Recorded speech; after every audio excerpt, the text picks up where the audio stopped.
au grand festival de magie d'Urbury Garden, l'atmosphère est pleine d'excitation. Le discours inaugural de Caldron résonne dans le stade, inspirant les participants avec des paroles d'effort et de dévouement.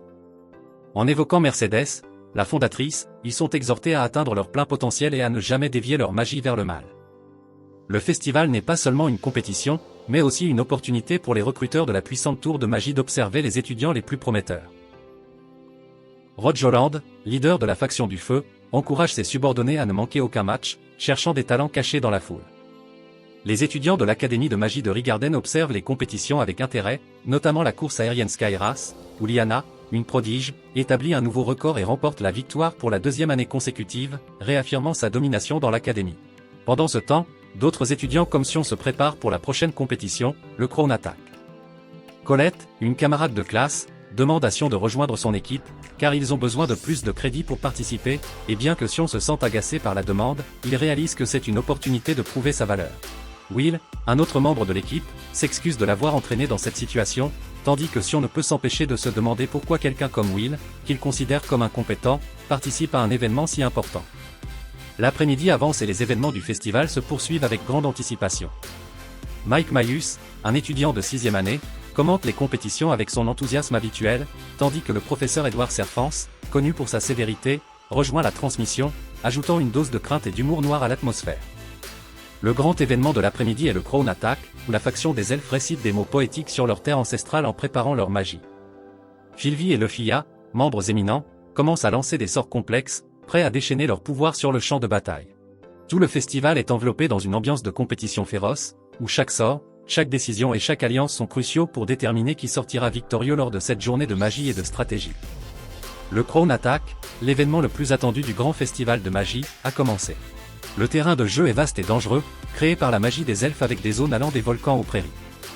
Les équipes de 3 doivent avancer depuis les bords du terrain vers le centre, où une couronne attend le premier groupe qui l'atteindra.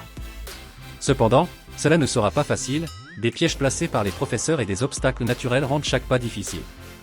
Parmi les concurrents, les équipes dirigées par Winia Lindor et Julius Rimberg sont les favoris, et les paris clandestins les considèrent comme les principaux prétendants. Mais il y a aussi l'équipe 6, composée de Sion, Will et Colette, qui semble passer inaperçue, jusqu'à ce que Will Serfort, surnommé le sans talent, surprenne tout le monde. L'équipe 6 est rapidement confrontée au premier obstacle, des golems géants qui bloquent leur chemin. Tandis que les autres équipes se préparent à les affronter avec prudence, Will se lance directement contre eux, ce que beaucoup considèrent comme une attaque suicidaire. Cependant, au dernier moment, Colette intervient avec un gantelet magique, permettant à Will d'avancer avec succès. Ce mouvement surprend autant les spectateurs que les commentateurs. Mike Mayus, le narrateur de l'événement, n'en croit pas ses yeux, Will a été le premier à traverser les golems. Alors que l'équipe avance à travers les terres désertiques, Colette utilise sa puissante magie, invoquant une technique appelée Loarsik, Arjorat. Ce sort leur permet de surmonter les pièges et obstacles avec une grande vitesse, ce qui impressionne également les observateurs. Bien que beaucoup attribuent ce succès uniquement à Colette, les plus attentifs, comme le professeur Edward Serfans, remarque que Will agit avec une précision impressionnante. Il détecte les pièges et les désactive avec agilité et efficacité, des compétences acquises grâce à son expérience dans les donjons, surprenant même ceux qui l'avaient sous-estimé. Sion, de son côté, observe en silence, en colère contre lui-même. Ses pensées révèlent qu'il a toujours cherché à gagner autant de force que possible, mais malgré tout, il est surpassé par quelqu'un qu'il considérait comme inférieur. La frustration le consume alors qu'il voit Will mener l'équipe sur le terrain. L'événement ne fait que commencer, mais il s'est déjà transformé en une compétition féroce où les inattendus sont devenus les plus dangereux. Alors que l'équipe s'y continue à avancer avec une vitesse surprenante, les paris changent, et maintenant tous les regards sont tournés vers eux. Le Crown Attack se poursuit avec intensité, et l'équipe 6, dirigée par Will Serfort, continue de surprendre tout le monde en restant en tête. Will, avec ses réflexes et son expérience des donjons, parvient à désactiver les pièges et à avancer rapidement, menant son équipe à travers les terrains dangereux. Pendant ce temps, d'autres groupes, comme le groupe 8, sont frustrés et furieux d'être laissés derrière par celui qu'ils considèrent comme l'incompétent. Les pièges éliminent impitoyablement plusieurs équipes, mais l'équipe s'y reste imparable. Julius, l'un des favoris pour la victoire, se rend compte que quelque chose d'inhabituel se passe lorsqu'il remarque l'agitation dans le stade. Son équipe l'informe que le groupe de Will a pris la tête, provoquant l'inquiétude parmi ses coéquipiers. Cependant, Julius reste calme et assure qu'il s'occupera de la situation.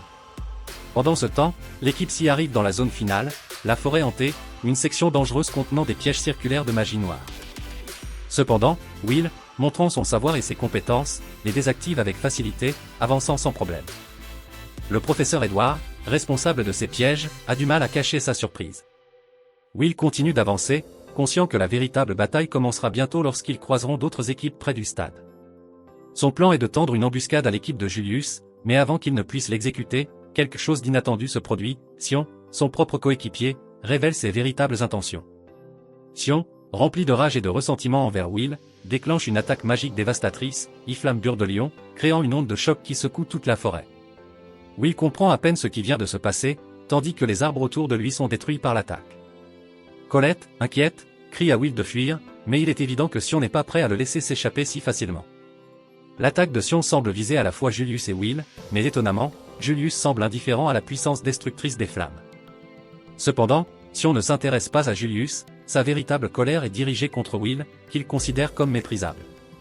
Sion exige que Will se batte contre lui, le provoquant à dégainer son épée et à l'affronter en duel. Will, confus par la trahison soudaine, demande à Sion pourquoi il fait cela. Mais la réponse de Sion est simple, parce que tu es méprisable. Je n'ai besoin d'aucune autre raison pour t'éliminer. Alors que Colette tente d'arrêter Sion, la tension monte entre les trois coéquipiers.